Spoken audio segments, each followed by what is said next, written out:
Since the launch of MySpace and the rise of Facebook in the early to mid 2000s, social media has been a staple of almost everyone's life for the past 15 or more years. Musicians in past generations would have never even considered creating their own online presence. Heck, even being online is a pretty new concept for music. However, now that over 75% of the people in the US use social media on a regular basis, it's pretty hard to be off the grid as a musician or even just as a human being in a Western country. So the rules have drastically changed over the past 30 years or so for musicians and the music industry. Instead of record labels discovering new bands and putting money into the development of these bands, most musicians are expected to reach a certain level of success before record labels even come knocking. That success in the past usually meant that the band was really good at making music. However, now, that success means they have to be good at making great music, gaining a following on social media, getting views, clicks, listens on streaming platforms, move merch, and even distribute their own music, and basically create a ready-made business that already makes money. Most bands struggle with one or two or all of these new roles they have to take on, but there is a little-known band with a pretty dedicated following out of Connecticut called Scooped Up that proudly proclaims their DIY roots and has gained hundreds of thousands of views on YouTube, almost 25,000 followers on Instagram, and played several shows over the past 8 or so years that have helped them become a bit more of a model for other bands to keep an eye on. Are they the most successful band in the world? Probably not. But are they a great rising band having a great time while playing music that they love? Yeah, and there's not many better reasons to be in a rock band than that. So today, I'm going to be speaking with Jimmy Barbetti from Scooped Up about their DIY work ethic and their brand new album that just dropped earlier this year called The Runs, which is a pop punk throwback that you're going to love.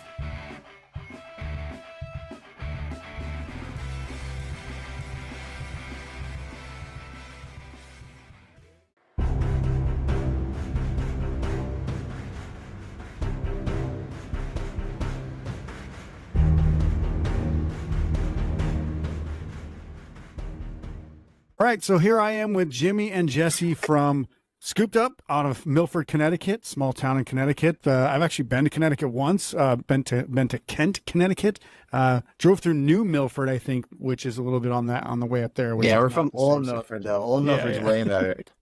Yeah, you should have this on.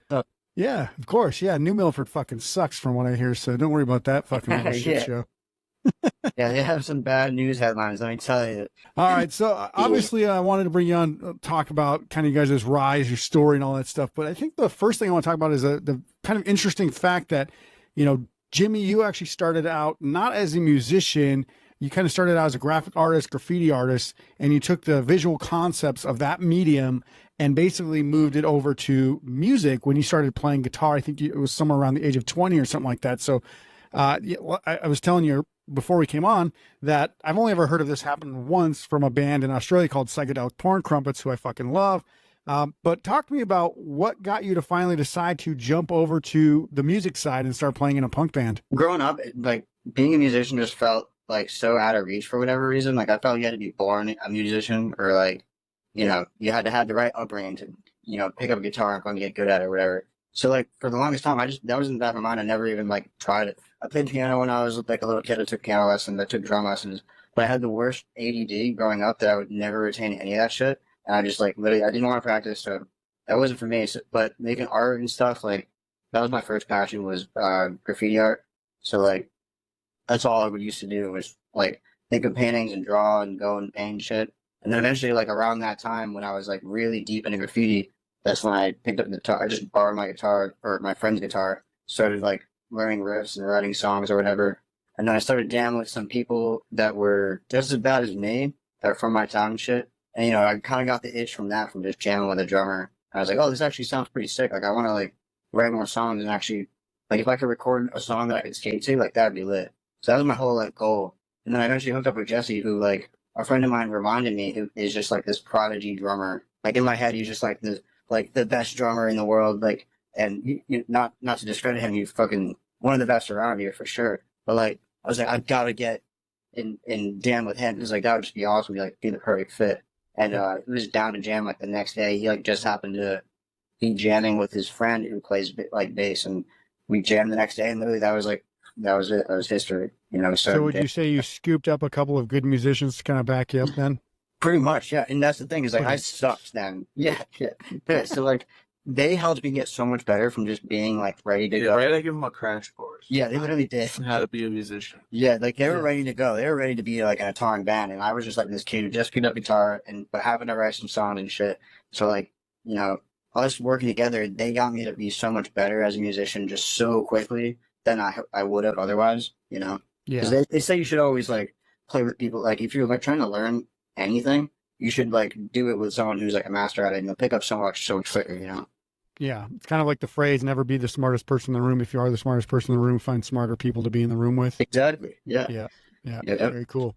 So what was your perception of this, Jesse, when some guy who's just like, I just learned how to play guitar, wanted to be in a band with you? Yeah, no, at the moment, at that time, I wasn't really into like punk or anything like that. I was really into like metal music. I had just like came out of like a progressive thrash metal band and then like in like a death metal band and a few other bands like that, like very extreme metal. And that was like kind of my cup of tea. And so I was just in a kind of like a lull period where I was like, I just came out of a band. I kind of wanted to just not play with any bands and just kind of like hone my skills and stuff and like try other types of music. And then he just randomly like hit me up and was like, "Oh, I'm trying to like play some punk songs." I'm like, "All right, I guess." And he was doing charity work, like again with me. Literally, I was surprised that he was like, Come over and like smoke me up and we like get jam around and shit. So I was like, "Yeah, no, this is cool." Like it was just fucking around. Like it was nothing serious at all.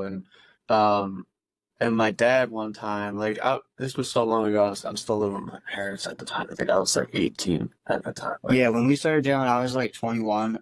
Yeah, I was 18. So my dad at the time, he's the guitar player, he's a musician and stuff. So he kind of taught me how a lot of things that I know about being a musician, playing in bands and stuff like that. And there was one time after we got done jamming where my dad was like he's rough, he's rough around the edges, but he's got something there. He like was telling me like I don't know, just his lyrics or like the vocals or something there, like hidden beneath all the shit. Well, this is also the first time Shit diamond. This is the first time I saw him playing along with the melodic music and not like death metal. Yeah, that is true. Yeah, my dad played in like 90s like alternative with like a ska kind of like a ska pop kind of band and stuff. So the shit that we play is actually a little more akin to like his kind of style of music. Nice. So he's like, I approve. I don't care how much marijuana you smoke. Just stay away from those goth kids or whatever, right? That's what it seemed like. Yeah, and like I was still grateful for him wanting to jam with me then, because like I knew that at any moment he could just go and just join another band that was way more, put together or whatever. In the beginning, it was our band was so just a fun project that like slowly over time we like the bar is raised and like once we first play our first show we're like not like we weren't even planning on playing shows. We were just planning on like recording some songs and then just calling it at that, It was like I think almost a year until we actually played a show. Yeah, we ended up just getting so tight that it's like we should play shows, we might as well. And then it's it all just fell into place. The name of the band, everything kind of just like it comes from like the most like genuine like beginning. Or I'm not finding the words, but like organic, it all just happened on its own, like naturally. It was organic, yeah, and like that's awesome. It wasn't forced. Yeah. So an older kid told you to come join a punk band, and you did, Jesse. That's what happened. Yeah, he bullied me. He actually groomed me into be. Yeah. Yeah, right. Put that in writing. Well, the allegations. He's like, I've been checking you out since you were 14. Now you're 20, or now you're 18. Hey, you're my band. So I think a lot of people who check you guys' music out is going to be maybe shocked because they've never heard of you, but you do have some genuinely like big numbers on YouTube and Instagram for, kind of a local band. So obviously you guys have been around for about 8 years, but growing that online presence, kind of what are some of the key steps that you've seen in the process? Because there are going to be things that you do that other bands go, oh shit, yeah, we should probably do that too. Well, it's literally from 8 years of not stopping and just doing that shit. And that consistency is definitely number one. And like you said, like I kind of use my graffiti brain to promote us in a way by like I'll give out stickers at every punk show that comes around. We've given out over like 50,000 stickers in the world, and that doesn't translate online. Or at least you can't really tell how much it does. But like Yeah. stuff like that, it all piles up. It does. It does, but it doesn't. It's not. It's hard to like gauge. Yeah, you how can't much say that for every translates. 1,000 stickers I hand out, here's how many followers I'm going to get, right? Yeah, it's hard to tell, but like a lot of people, like I got an email from somebody last week that doesn't even have social media, and they're like, "Yo, I love your music," but like they emailed us on Shopify, and like they're like, "Oh, I love your music. You gave me a sticker at the Green Day concert." Blah blah. I'm like, boom, right there. That proves that it works, you know. And we would have never known if because they didn't follow us on Instagram, or whatever. But like, it was just a ton of like little viral moments we've had. Like I would make a bunch of like one time we made our website mgkstucks.com.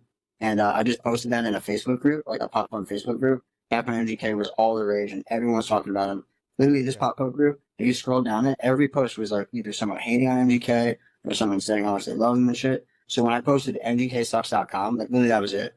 The post blew the fuck up. We got like 7,000 website views, and it only cost me $15 for the domain. It was the cheapest promo we've ever done. So like super little things like that added up, and just a bunch of little viral moments that happened that just piled up, and really consistency of like our brand, you know, it's always been this like very consistent, and we stay active online even when we're not doing anything. Like our last album took us over about 4 years to make, but we were still posting all throughout this 4 years. We were never like dead in the water or like on hiatus, you know. We were still releasing like a song a year and whatever, you know. But you just And the thing I would say though, like one of the biggest things nowadays that I like to do is like stand in front of the camera and like talk about each show that's coming up instead of like putting it in text. Because most people are going to scroll, they'll like your post, but they're not going to read like in the caption like, oh, they're playing this town at this date or whatever, I should remember this. Or it's at least when you hear it spoke to you, it gets embedded in their brain a little more. So maybe they did read the post and then they hear me say it and then they see the flyer again and then it, you know, it clicks in that sense. So like I would say any like small band starting out, make videos saying like, yo, we'll be in this town, we'll be playing here this Friday, you know, and it goes a long way whether you see it or not. Like it helps where it does, you know, and don't only do that either. You gotta have other The music has to be good too. That's true. Yeah, it always have to have good music and Don't forget to play your instrument. and also just other good content too. We put out a lot of funny content, so that keeps people entertained too. It's not just like, yo, go listen to our shit. Yo, go come do that. You know what I mean? It's not a lot of that. Yeah, and that's, I think, where a lot of like bands in the past are like, well, I don't want to have to sit there and create comedy skits and do all this stuff to grow my music. I'd rather just be good at music and let the music speak for itself. I'm I like, think that's fine. It all just depends on the person, really, you know. Like, Yeah, well, in 2024, you have to do shit online. We're just lucky that we were already used to doing it before TikTok and Reels even existed. We were already making videos and content online all the time, like pretty but often. it still has to like feel like Authentic. authentic. yeah, you're not just doing like the new viral trend. You're actually making your own thing, your own genuine, you know, Yeah, if we your do a viral brand trend of comedy or whatever. Yeah, exactly. Like, but if I do a viral trend, it's me shitting on that viral trend or doing my own like parody of it. You know what I mean? Because we've done stuff like that. Right when my album came out, I was doing like I'm gonna smoke one cigarette for every follower we have, and like every day I was doing something like that where I was like, I'm gonna eat one piece of pizza for every follower we have, and I would sit there and I'd pretend to eat all these pizzas or pretend to smoke those cigarettes, and those were blowing up, and that was like kind of a parody on like the push-up challenge. People would be like, oh, I'm gonna do one push-up for every follower we have, whatever, you know. And like the opposite though. Yeah, literally, yeah. And I basically was doing the opposite, and every day the followers were going up. So every day I'm setting a bigger number, and more people are following, and it literally was working in its own way, and like not in the same way that people like follow the fitness pages that were doing that, but like it was a viral thing in itself. That was pretty funny for us. And I think one thing that you do, obviously, that most musicians and most people who, again, are want to be these purists who just think that the music's good enough, you can live off that. But you actually run ads, even to just like post on, you know, Instagram or whatever, to help promote you, right? Like that's not something that most bands even think. Why should we run ads? Why should we run ads? It's like, well, how else can you reach a bigger audience than run an ad, right? No, exactly. Well, if you believe in your product and you have a good product to put out, like putting ad revenue into it, like is only gonna help you, and that's what we did. Yeah, it's just another way to just find one more set of ears. Yeah, but don't rub it in our face, man. We can't even run ads anymore. We got fans from running ads, so I'm trying to fix that. But that was dude, that was working so good. There was this one video I had running as an ad, and literally was just creating fans every day. We were getting like 100 followers, if I had $1 million, I would have just put it into that. But Yeah. it was helping a lot when we were doing it, and like it has helped, and that's how we've gotten to this point. Is like a big thanks to ads and shit. Like the YouTube views, a lot of those music videos were run as ads to get more people to view it and shit and find us. And yeah, it all goes and adds to the snowball. I think it's just a change in like just I don't know, like the atmosphere too. Like people want, especially after COVID, people wanted like they want real music, like coming out of real instruments, coming out of like real people, like live. You know, like they want that. I feel like more than ever, at least like when I don't know, when I was like a teen and stuff, it just felt like most people were just like, go to the club, listen to rap music and stuff like that. Yeah. I don't know, there wasn't as much them of that. club bangers like Usher and stuff pumping so that you can dance to it, right? Yeah. We're definitely fortunate enough that we're still a band, and like we were in New Jersey, and there was a bunch of like younger like kids, like teens basically over there, and they were like throwing down like crazy. They were like losing their minds. Yeah, like and I was like, holy shit, dude, I really felt like a boomer. I was like, these young kids are fucking nuts. Yeah, like literally it has swapped where people are not all into alternate rock and all this like stuff that like I'm glad that we're still down. But it's also awesome, and we're enjoying it because we are enjoying this kind of music more than ever. Since we've been the band, at least. The genre felt bad when we started playing. I think that the new version of rock music that's kind of creeping up, because if you go back, you look at like rock music had its heyday, punk. All these like ska, all these different genres had their heyday back, before 2000, right? And emo had it like kind of in the early 2000s.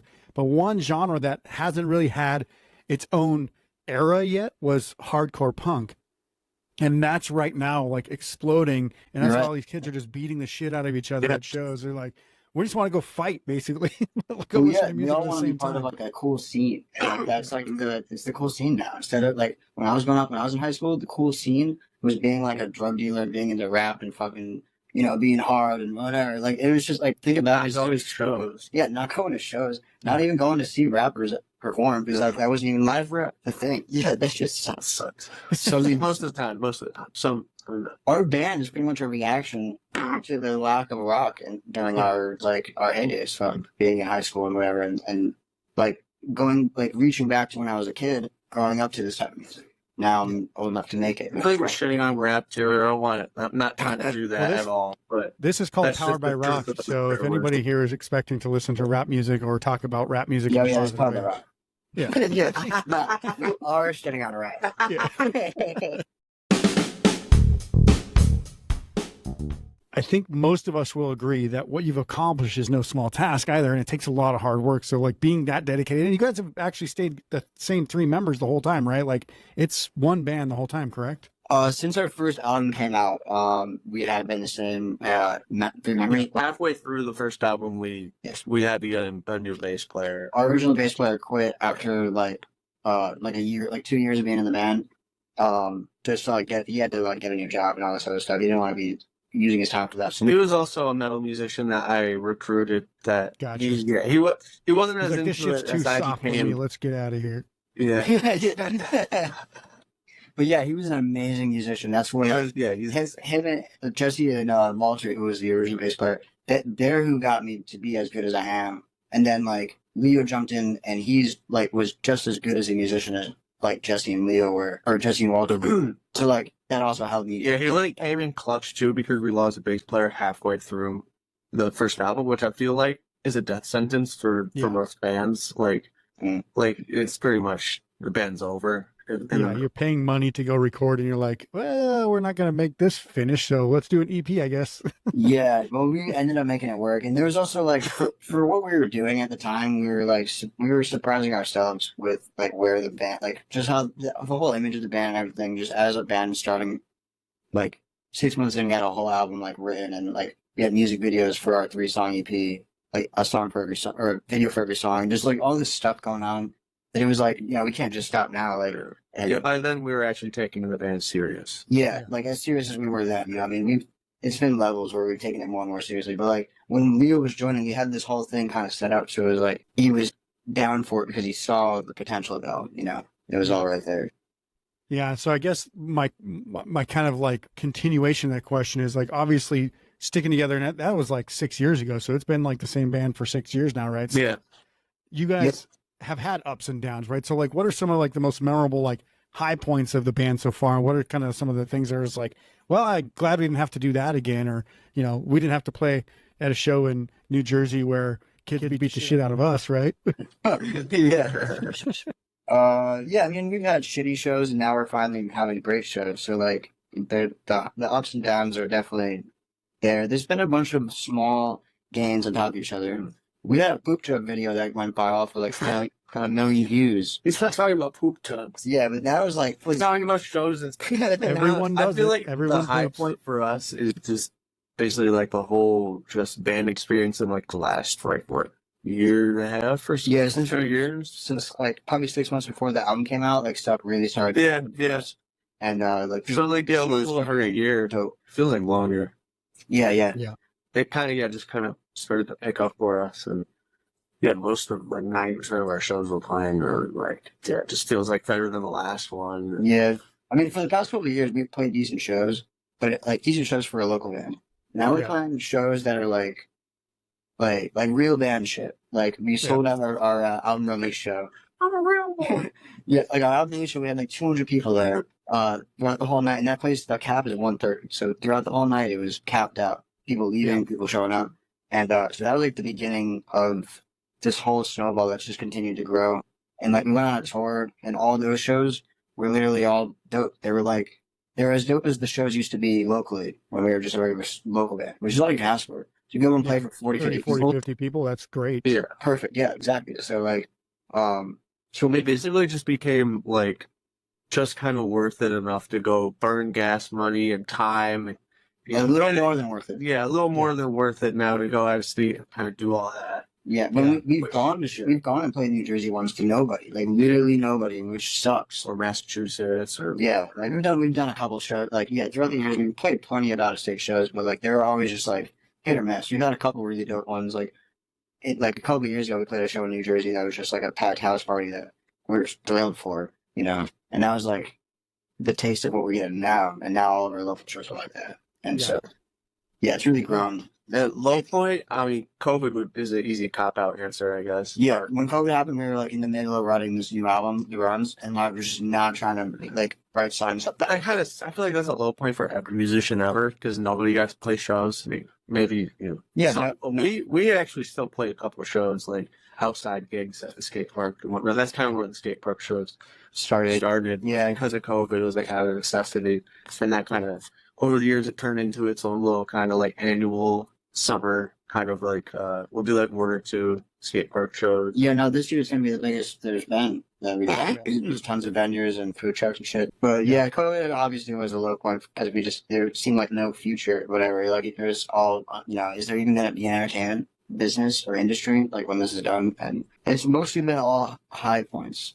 So Nice. yeah. Good. Also, just before like a major release too, it's kind of like anxiety inducing because you're just like, ooh, is this all about like we're about to see the the results of all this time and Yeah, is this gonna flop? Like money? yeah, we put so Nobody's gonna give a shit at all, and like luckily they gave shits. They gave a lot of shits. me personally, I mean, I've been playing fans since I was 12, so 15 years, and I've been playing Jordan even longer than that. So for me, I've released music a bunch, and nobody cared except like my mom and dad, and like the other band members' parents, like My Yeah. mom thinks I'm cool. yeah. It's all that matters. So now, yeah, I know it's crazy.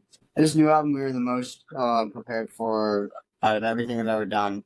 Like we put all of our eggs in this basket, and it worked out. Like just the sheer fact that we had that many people at our album release show. I was hoping like if we got 100 people, or actually I was hoping if we had 80 people there, I would have been stoked. And we got more than double. So like Nice. that right there just proves like it was all worth it.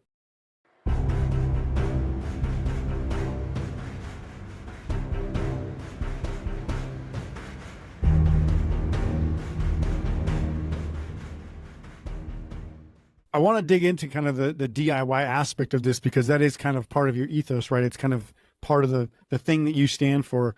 So, obviously, as you're kind of doing this, you've got multiple layers of this, right? So it's not just like the graphics, it's not just the TikTok and the, Instagram reels and all that stuff, but you're also talking about recording, mixing, mastering, distribution, merch, all this stuff. Like, do you guys do all of that yourself as well? Or did you actually go into a studio to record, or how does that work? Yeah, we have a friend of ours that does all of our recording and mixing, and then we send it off to get mastered by a professional. We've always had the same recording engineer ever since the first album. Yes, 2018.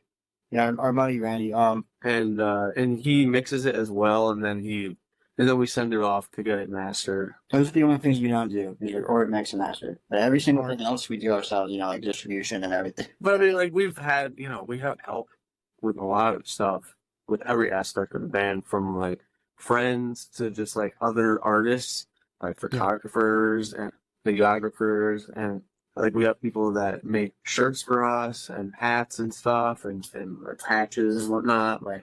I mean, I don't know if that this counts us as being DIY or not. No, we're still. I think that's never how really DIY works, right? It's never really been like a big issue for me. Whether it was, I don't know. The way I looked at it was like, not, let's be DIY just so we could be DIY and say that's what we are, so we could like be cool, like avant-garde, That's not like it was always out of necessity because it's expensive doing anything for a band, like doing anything at all. And so just as much of it, when we first started, just to keep as much of it in-house as possible so we don't have to dish out money because we're broke. Yeah. That's basically it. Well, now as the band has evolved, the band now generates money. We all put in money and stuff like that into the band, so we're able to now do more, so we can create, higher quality products and, give people, anime t-shirts and cool hats, Well, you can look at our music videos as an example. Like,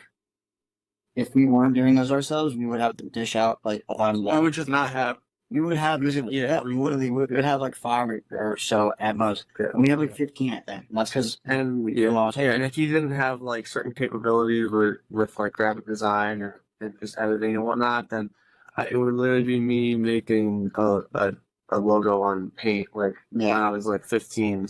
Yeah, for my band. So that's one of the biggest things that we lucked out on is that my background is in art and then graphic design, videography, and a little bit of comedy, just all these little things that like once the band came. And I had music gear and shit when we first started jamming in a practice space, so it's like we didn't have to spend money on that. We had a little PA and speakers and shit, we had all that stuff ready to go. So it was just like there was a lot of things that just kind of lined up that were like. For most bands, especially starting off, I feel like that's like a real hurdle to get over. But for us, it was just kind of like a more seamless kind of transition into, this is the next step of being a band, to we're able to now be where we are now. Yeah. Also, at this point, I don't have any freaking plan B. So, like, I'm all into this shit. Past couple of years, I've been on. No birth control. No birth control. We're all dogging this shit all the way. So that helps too, you know what I mean? Just the fact that I'm like I don't. It's not a chore. It doesn't feel like a chore to put in all these hours editing videos and making a video every day or doing all that shit. Like, I love doing it. And it's just like, I can put all my talents into one big art project and it's really fun and awesome to see it,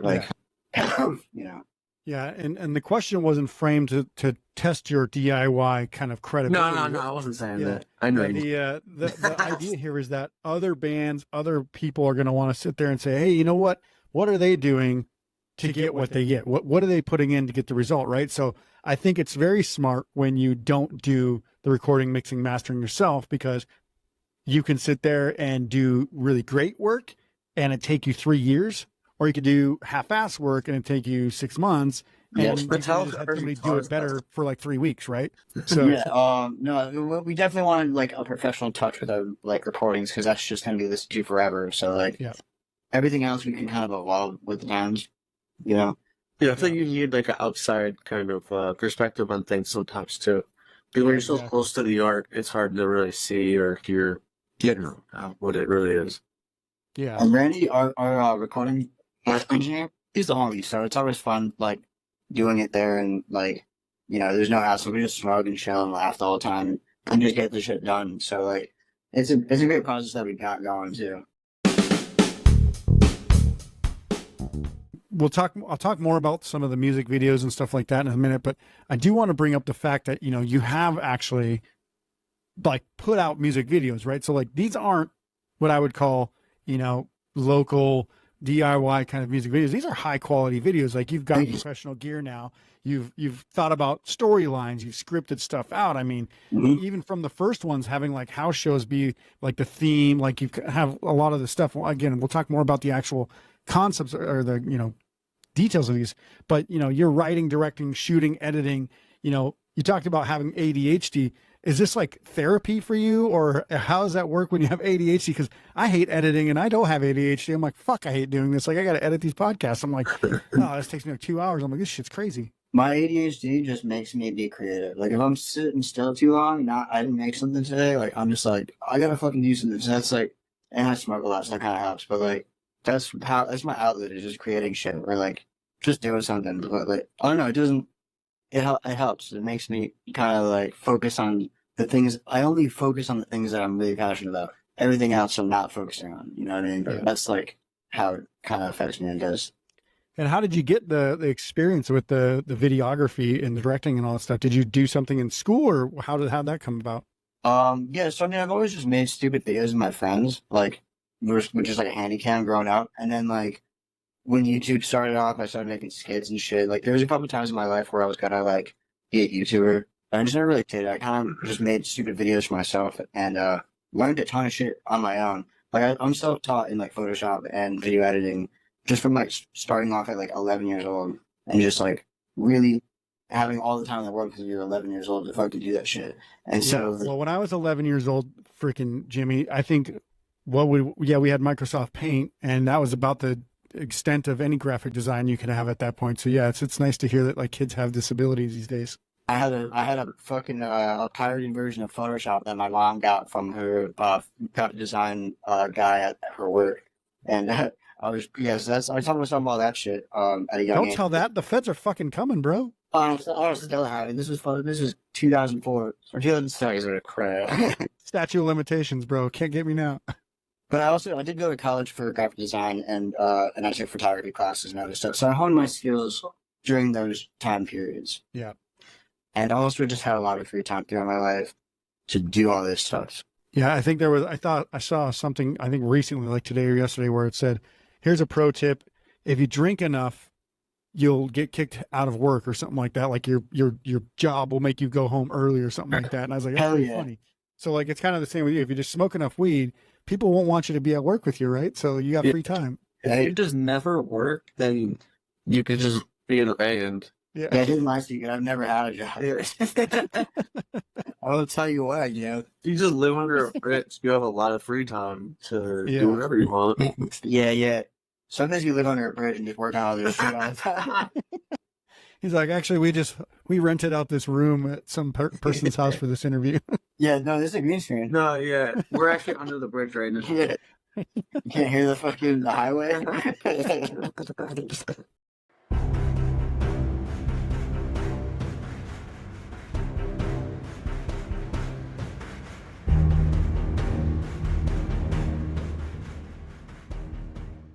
All right, so let's actually dig into these music videos, because I think this is obviously one of the key concepts of basically your guys' creative motif, I would say. But, you know, your music and your videos kind of are both sort of a nod to growing up in a small town, playing punk music to a dedicated fan base where you focus on playing house shows, skateboarding, causing some mischief, smoking weed, eating pizza, drinking beers, and just in general kind of having a good time for the most part. Not all the songs are about that or these themes particularly, but a lot of that kind of comes with, you know, the territory with a lot of the videos. The whole narrative actually seems to flow rather smoothly. I actually went and watched every single one of your videos just to kind of see how they flow.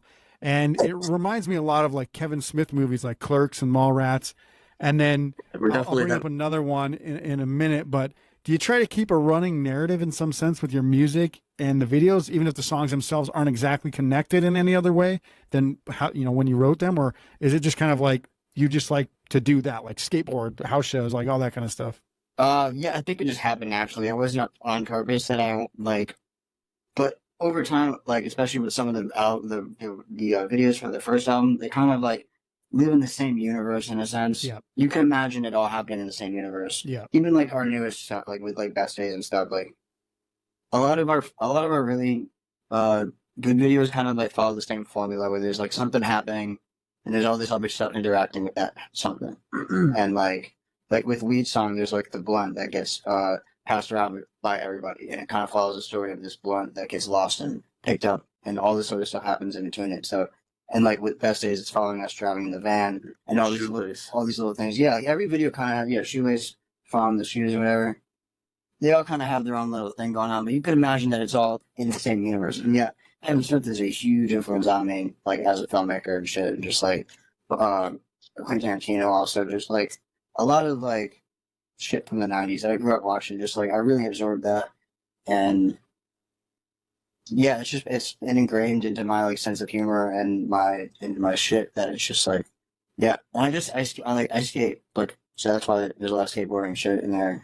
It's Well, I all was just gonna the say, if bus. you don't skate, it'd be Scooped Up's biggest secret, right? You're writing all the skate songs in a skate I guess so. band. I'm not the best skater in the world. Don't get me wrong. I'm not trying to be a skater or like be a pro skater or nothing. I just cruise and I have fun. Like I'm pretty decent at what I do, but like yeah, like but it's just part of my lifestyle. It's just like smoking weed and fucking punk rock and skateboarding and fucking parties and shit. And that's where it all comes out. And that's also comes hand in hand with being good visuals. So I end up doing that a lot. And it just makes it look fun for people that want to come to our shows. And now finally our shows are that, Yeah.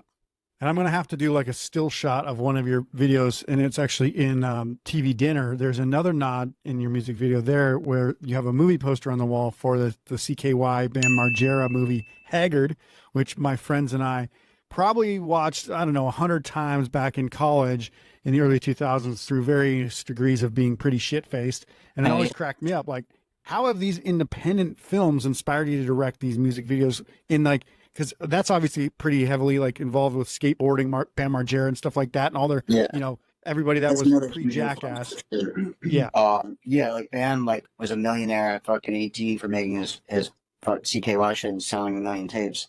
Like that was a huge influence on like what I like to do. Just like I just like to document shit too. So like throughout the whole band, if we're making songs and that song is good, I want to make like a visual to it because it just brings it to life. CKY and Jackass, like that shit is also like goes hand in hand with like punk rock and skateboarding and shit. So that was kind of the vibe that we're trying to like emulate too. Did you ever buy a reverse microwave by any chance? It makes it no. Well, it makes things expand or what? No, you don't remember Haggard? Did you ever watch the movie? Oh, I have, but I haven't seen it forever. Yeah, exactly. So the whole point, I think it was Rake or whatever, one of the guys in the show, he was like a scientist that created the reverse microwave where it makes things really cold really fast. And they're like, aren't you talking about a freezer? And he's like, no, it's a reverse microwave. Yeah, no, that would be genius. I wish I had that because they should make that shit. You made me think of this stupid joke I made in one of our other videos where we had this big magnet and I was like, yeah, this is a chick magnet, but right now it's like not calibrated right and it's just repelling chicks and not. Yeah.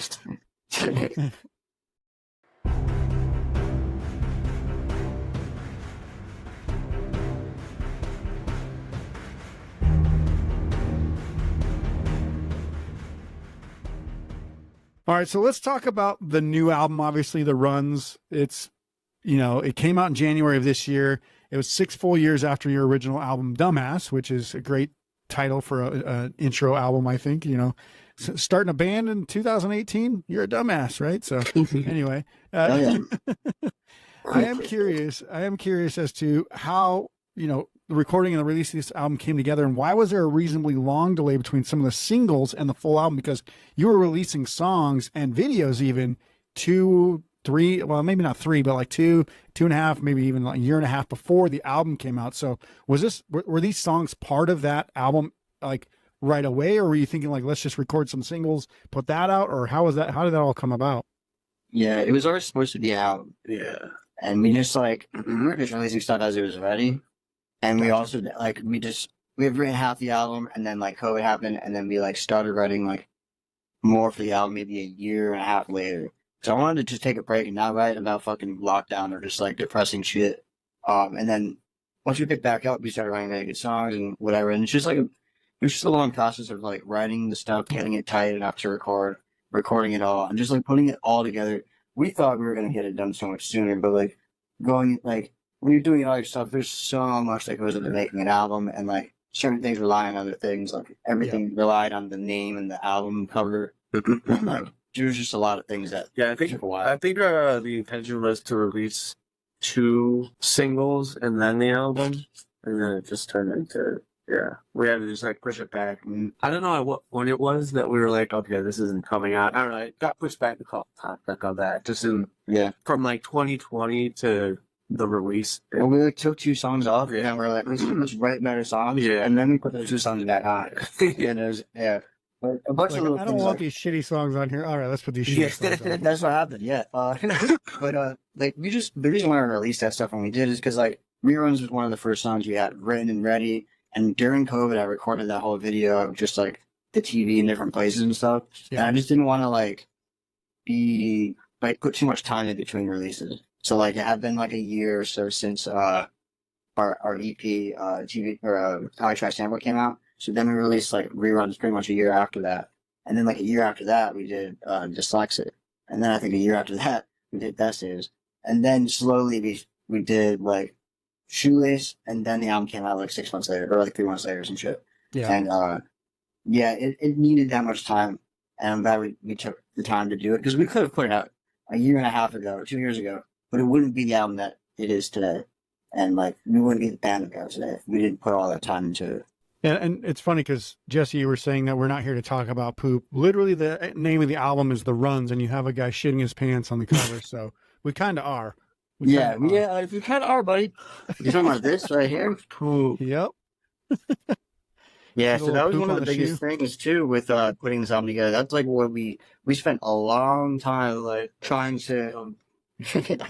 But we spent a long time trying to think of like the album name and the cover, to where like we were basically like at the like our deadline. We had passed our deadline multiple times. We were just like, we need to name this thing. And for the longest time, I had this idea for the Runs and this exact cover. But I just thought it was too stupid to make an album that we took 4 years to make it that cover and shit. Like, so for the longest time, we were like, we need to think of something more serious, more cool, whatever it is. And we just never did. I remember Jesse being like, you know what, why don't we go and just like shoot the cover and we'll see how it comes out. And if it's like really, if that's it, we'll know. And when we took the cover and we saw this and like, I edited some shit about it to make it like real clean and stuff. We just knew that like, let's fuck it, let's just do it. We didn't have any joke songs on the album this time, so we'll just make the album name a joke. And we got a cool little theme too. They also created for a cool theme, because then we have like the ace all very well, took like that picture too.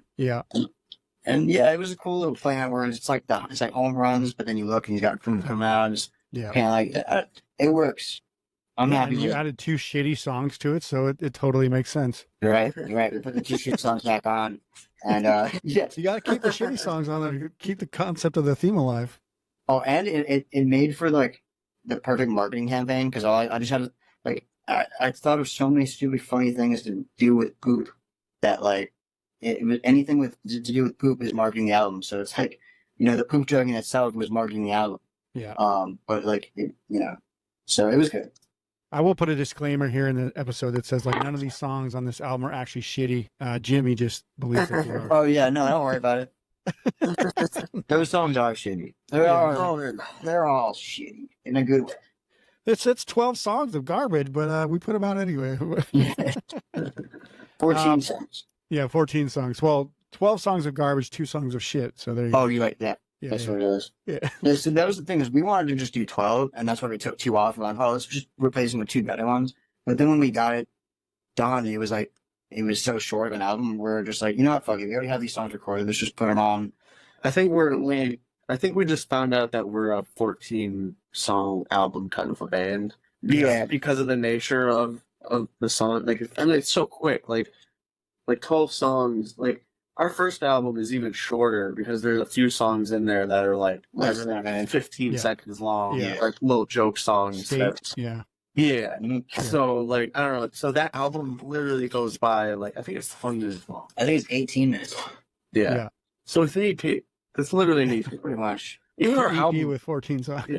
Even our albums and EP, right? There's like usually albums are what, 45 minutes. Like a half hour. I love a nice, solid half-hour album. But yeah, ours is like Not that it has to be anything, but it's just like I feel like usually there's kind of like a formula of things, and obviously our music doesn't really cater to that. So it's like, yeah, we kind of need 14 to just beef it up a little bit, so it actually feels more like a full length. yeah, Yeah. make it worth the money. Yeah, That's to put it in perspective, fans who are watching this episode right now, to this point, could have listened to both of your albums already by the time they got to this point in the interview. Oh, you're right. Yeah. Which is pretty cool. So that's like a little, Pink Floyd and the Wizard of Oz. It's kind of like that. They can just play both of your albums back to back and get here, and then time up right there with my voice. Podcast. People will be like fucking smoking weed to and be like, "Holy fucking shit! They got so meta right now." You bet. Dude, you saw how we did that? Right when it dropped?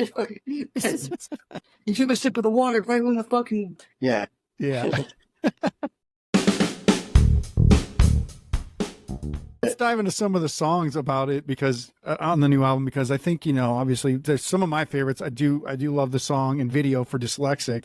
I kind of want to point this one out because though the song and the video kind of don't have anything to do with each other, because you say on the site, the song is about two people who have feelings for each other, but never kind of realize it about themselves. Right. So like they're kind of blind to this, affection. But then when you make the music video, your band is working in a diner and getting robbed for pancakes. So what sent you in the direction for that video? Oh, I don't know. There's usually no correlation between the songs and the music videos out Yeah. and the names. The names usually have nothing to do with the songs, and the songs have nothing to do with the music videos. Yeah, if you think of TV Dinner, like that song, like if you listen to that song and close your eyes, it plays a movie in your head where I'm like jerking off and getting caught my dick off or getting caught in my zip or whatever. We were not going to make that video. You know what I mean? So like we made You don't want to have ibrokemydick.com in an actual real setting? In an actual thing, yeah, I'm not going to recreate that. That's another one of our websites that was funny how to do some shit for us. But yeah, the reason why we did that video there was because that was like the breakfast place that I went to every day. And I was always with the dude that owned it. And I asked him one day, like, I've also filmed like stupid skits in there before. And I was like, yo, let me do a music video here. And then he's like, all right, cool. So then right when he gave me the okay, I just like then imagined that whole scenario. Like it would be cool if you just got robbed or whatever. And like he was like, yo, I'm getting stacks in the back, and then we could bring pancakes. And so I like, wrote out a script to every 2 seconds of the song, so that I knew what was going to be played every 2 seconds. And that video was the easiest to shoot because of that. You just have it in order. And it was a lot of fun to do, and I think it came out really sweet. I know that this has been a comparison for you guys for a long time as far as the music goes, but a lot of people say they're like Blink from the early albums. And I don't even take it one step further. I'd say it's kind of like Green Day from the early albums mixed with Blink from the early albums, which are two of my favorite versions of those bands, because pretty much anything past Insomniac, I don't like anything past Insomniac by Green Day, and I actually really love Kerplunk. Probably that and Insomniac are my two favorite. Dookie's good, but Kerplunk is fucking great. Dude Ranch is fucking great. Cheshire Cat's great, and everything after that's good by Blink-182. But it's like I like the way that they did their music back then, when it was like they were tight with the sound. They knew exactly what they wanted, right? So if there was somebody who was like looking for that sound in a band, I'd probably point them to the sound, to the song Shoelace, and say, listen to this. And the reason why is because not only is the song quite good, it's only like 1:40 long or something like that, but the video you did for it is probably the most artistic and kind of most interesting creatively of all the music videos, because you actually spend time going through this story about these, Chuck Taylor Converse All-Stars. It's the story of this shoe, and it matches the song title. It doesn't match up with what the lyrics are necessarily talking about. I mean, you could theoretically kind of morph it into that or anthropomorphize the shoes or whatever. But I think that when, you're doing this artistically, it looks incredible, and you're using that 60 millimeter film, which you haven't really used a lot, right? Until I think you did 2 videos with that. But talk to me about this process, because this was one of those moments where I was like, okay, they're not fucking around, right? Like they've got some ideas. They even if the song theme isn't really matched up with Shoelace, like the title and then this thing that they're doing with the shoes actually kind of makes a lot of sense. So tell me about the process for that video. I guess I stand corrected. That is the one song that matches the music video. Yeah. Well, the song, the contents of the song. So yeah, that was the first video we did on film. I did a short film. If you go on YouTube and you send in Junior Barbetti, you can see all my personal like stupid shit on YouTube. And I did a short film on film. That was like my test to see if I could even pull it off and like if it's gonna develop right and like whatever. And so that came out really good. So I was like, the reason why I got the camera and started getting into film, because I've always loved the look of film and all of our photography. I can, if I have control of it, like if we're setting it up, it's usually mostly all on film. So like all of our pictures are already on film. I'm just trying to just do a video on film, and it always seems so out of reach and just like so far-fetched. But over years, I'm researching it and finally getting the money to get the camera and practice on that shit. I finally was ready to do that music video on film.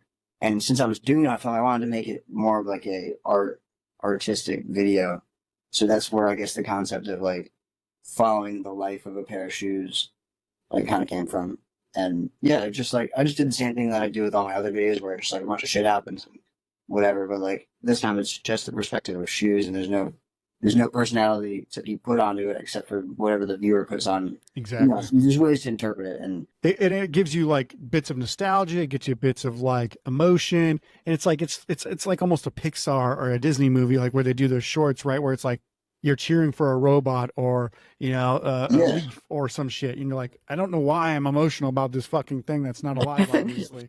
But like, oh, fucking the leaf finally went out to the ocean or whatever. You're like, what the fuck? Like, that's messed me up for a day.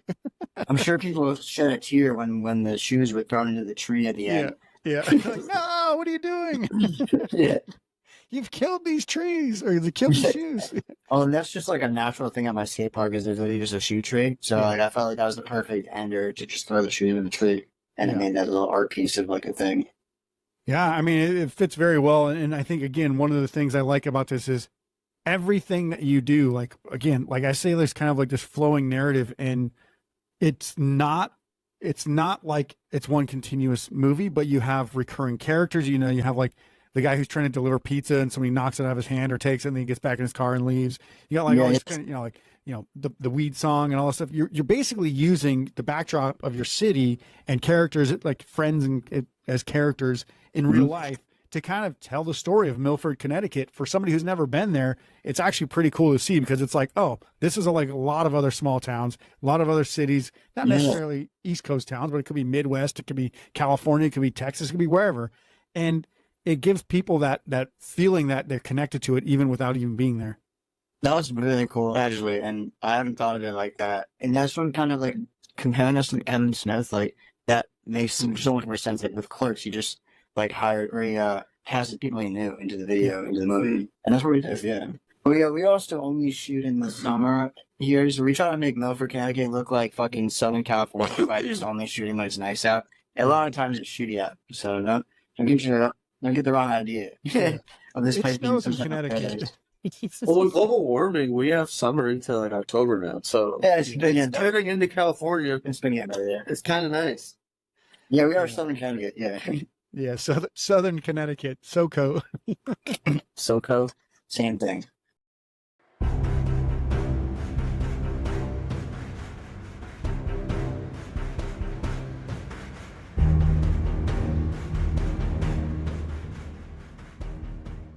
You've released a couple more music videos, I think, since, or maybe one after the album came out, I think, something like that. But what else do you guys have coming up? Shows, music, videos, what else do you have in the pipeline? We do have one more video that we're going to be putting together. It's just like a compilation video footage. I haven't even really started working on that yet, but that's just going to be something we slap together to kind of like cap it off sometime soon in the next month or two. And we got some shows lined up. We got the skate park show August 24th. We got one in Jersey. Yeah, we got another skate park show in New Jersey. And then we got another skate park show in Milford, October 19th. So October 12th will be in New Jersey. October 19th will be back in Milford. And there's a house show. In Milford. No, just one. Oh, there is two. There's one house show in Milford. That'll be September 21st. And then another house show in Yukon area, Storrs, Connecticut. And that is the 28th of September. Right? Yeah. And that's all we're doing for shows. After that, we're gonna just focus on writing stuff. We got 2 banger of songs written right now.